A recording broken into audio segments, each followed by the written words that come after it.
Hey guys, it's Doug Holt here with Author of Your Own Story, and this is your Daily Growth Hack.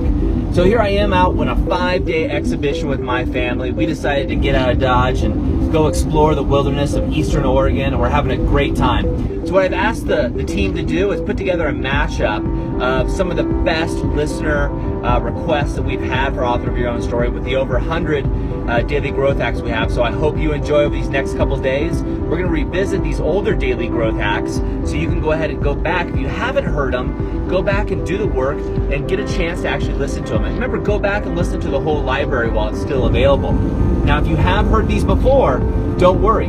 Doing the work again, you've changed, so you're going to have a different outlook on each of these daily growth hacks. That's it for me. I'm out living the Author of My Own Story lifestyle, and I hope you're doing the same.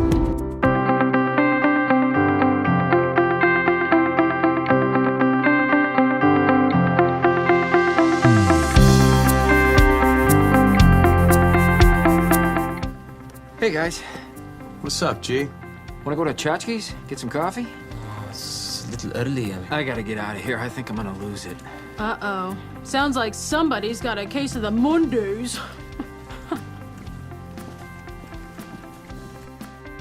Hi, I'm Doug Holt with Author of Your Own Story, and this is your Daily Growth Hack, where each day we give you a tip, trick, or insight to help you up-level what we call the 5 to Thrive. That is your mind, your body, your soul, your relationships, and your business. Today I'm going to talk a little bit about your soul and kind of in an abstract point of view. Now, if you've ever seen Office Space, you know when the woman talks about it, she says, "Oh, you've got a case of the Mondays." Always plays in my head when I hear somebody complain about the work week coming up. Now, a typical work week, Monday through Friday, and I know a lot of you listening are already living the Author of Your Own Story lifestyle and have created a lifestyle outside of that typical work week.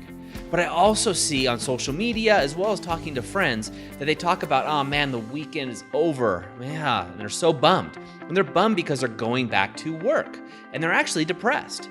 And to think about it, they actually only get 2 days of happiness, 2 days to look forward to out of a 7-day week. That means 5 of those days, the majority of their week, is something that they actually aren't looking forward to. This is a sign, this is a problem. If you find yourself waking up on Monday having a case of the Mondays, and yeah, of course, we all have them from time to time, and it might not be Monday, it could be Wednesday, Thursday, Saturday even. But if you wake up in the morning and you're regularly having a case of the Mondays, this is something that you need to look into. This is a sign. This is a breadcrumb on the road to life, if you ask me. This is a sign that you need to take a 90-degree pivot and go a different direction.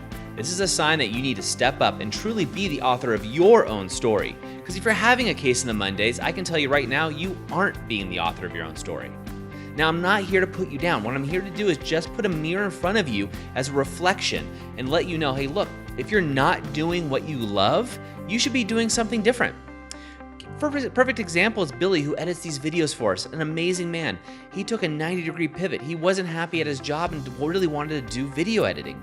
And he does a fantastic job at it. We're so lucky to have him on our team. Just like you, I'm going to ask you, where in your 5 to Thrive are you having a case of the Mondays? So what I want you to do right now, pull out your journal, write down your 5 to Thrive, your mind, your body, your soul, your relationships, and your business. And write down any place you're having a case of the Mondays. And now I want you to do right now, in this moment, is take action and change it.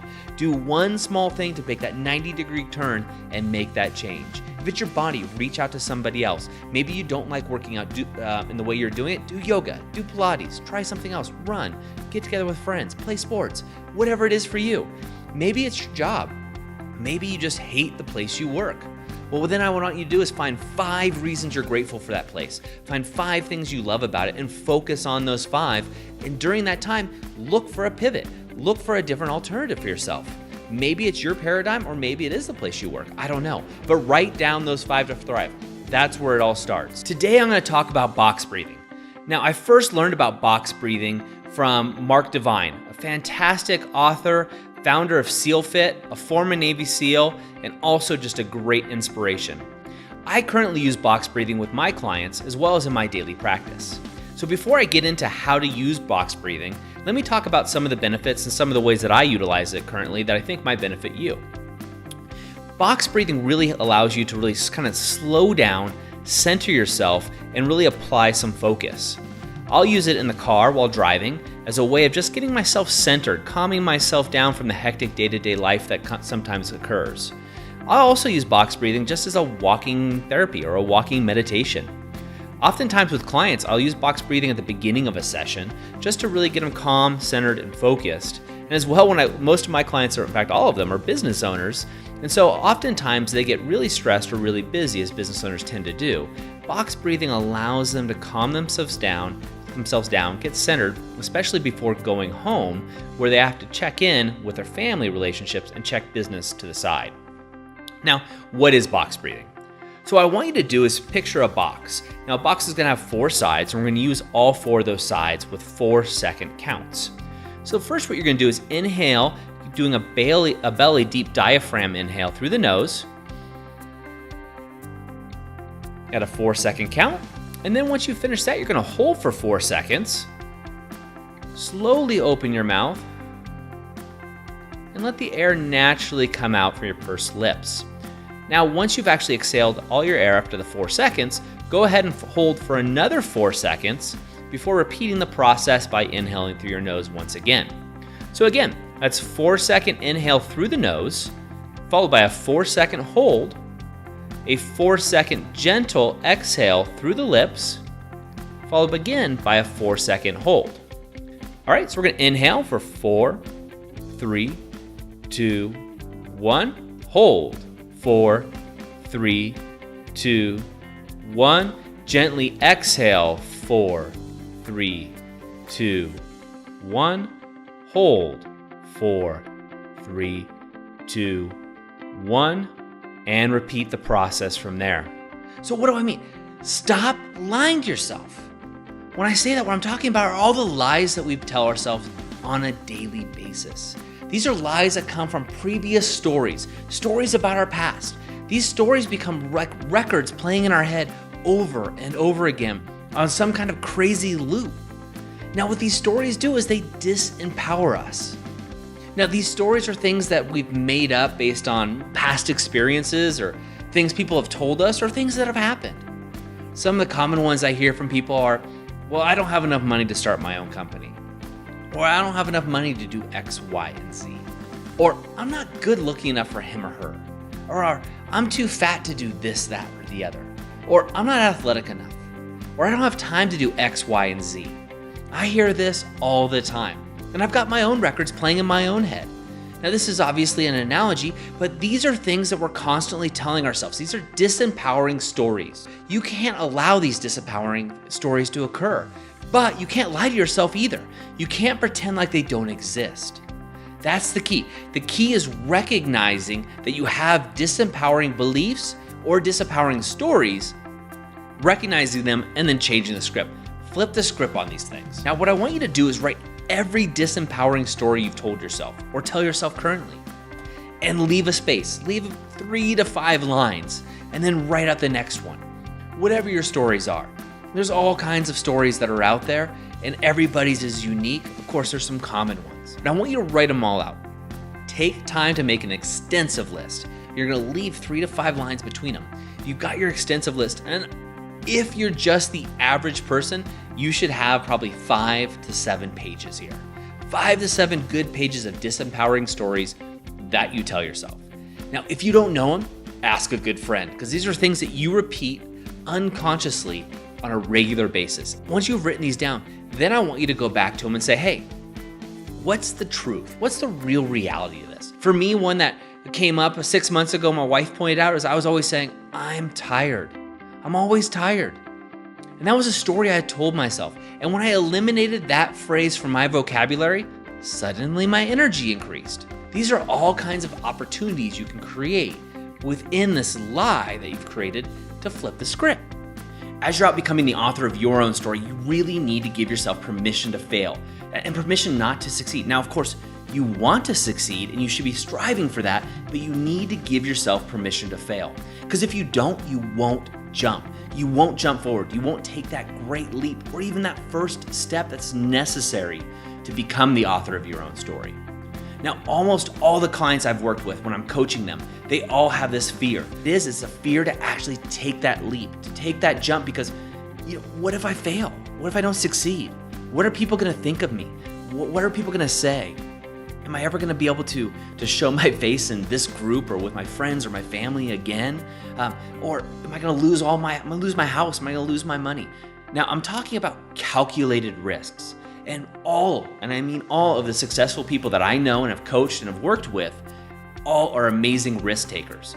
And the reason they're great risk takers is because they're calculated risks and they're not afraid to fail.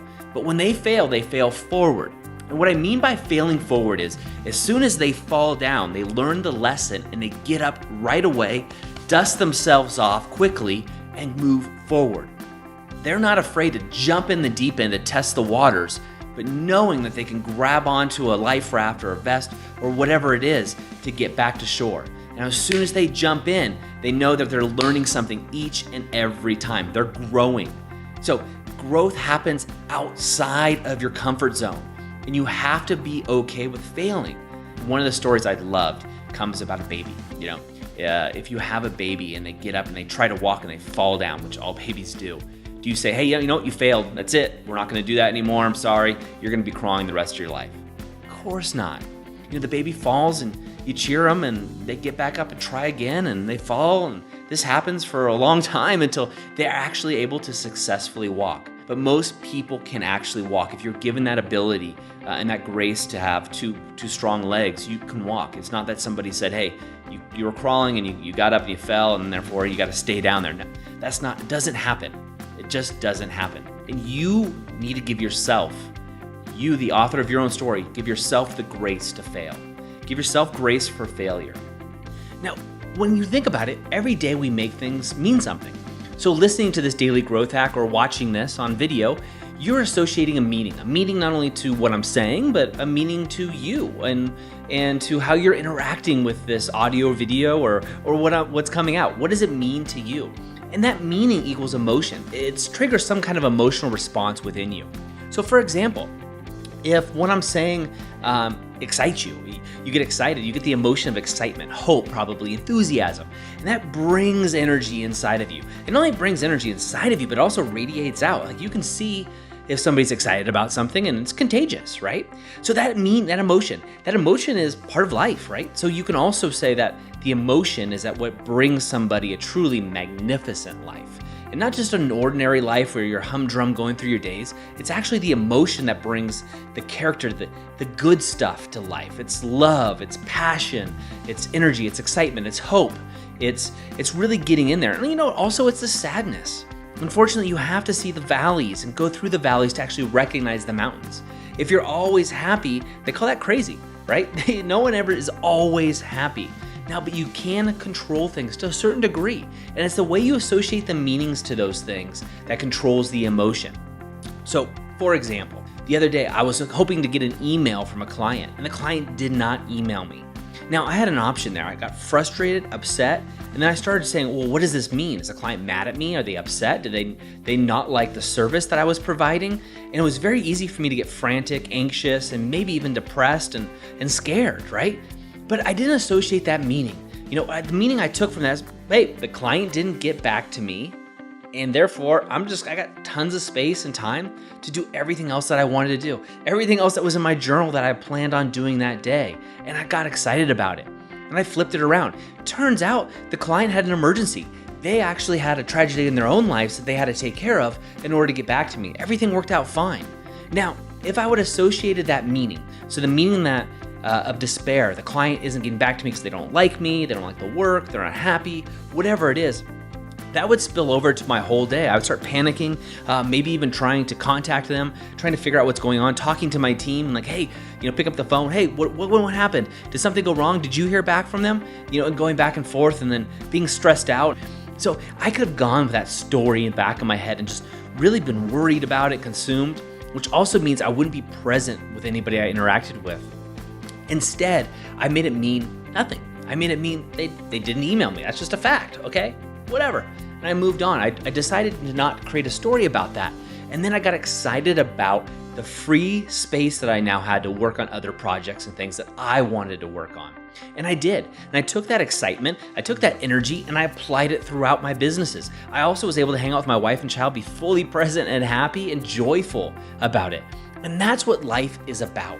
So remember, when you have meaning, it's whatever you make that mean equates to an emotion, and that emotion equates to having an epic author of your own story life. So what I want you to do is write this equation out in your journal and write it in big, bold letters, right? Meaning equals emotion, emotion equals life. And now what I want you to do is think about things that are going on. Like, how are you reacting to what I'm saying right now? What are you making it mean? And is that serving you? Is that serving you as the author of your own story? Is that serving you as the person that you want to be and the person that people want to be around? Does it serve your story? Now, you can do this through your 5 to Thrive, but what I really would like you to do is every time something is happening, catch it. When you're writing your journal, and you should be journaling daily. Most successful people journal on a daily basis throughout history. So with that said, I want you to be one. I want you to be one of those individuals if you choose to be. And I think you are. If you're taking your time to go through this, you should. Well, if you haven't been doing the work, you could feel bad about yourself and get depressed and get down and do whatever it is you do when you get down. Or you could say, hey, look, I haven't done the work, but I'm making a choice right now. I recognize this, now I'm gonna do the work, and then get excited about that. That is 2 different lifestyles. So the meaning, emotion, life, right? Meaning equals emotion, emotion equals life. So what I want you to do is start writing it down. Go back in your journal in the past if you have it, and look at some of those things that you've written, and look at the meanings that you've associated with those, and then the emotion that's tied in with that meaning. And then if it doesn't serve you, I want you to flip that around. Have a great day, and remember, share this with at least 3 people that you know. Build your tribe, start the conversation. I'd love to talk to you about it more in the Author of Your Own Story group.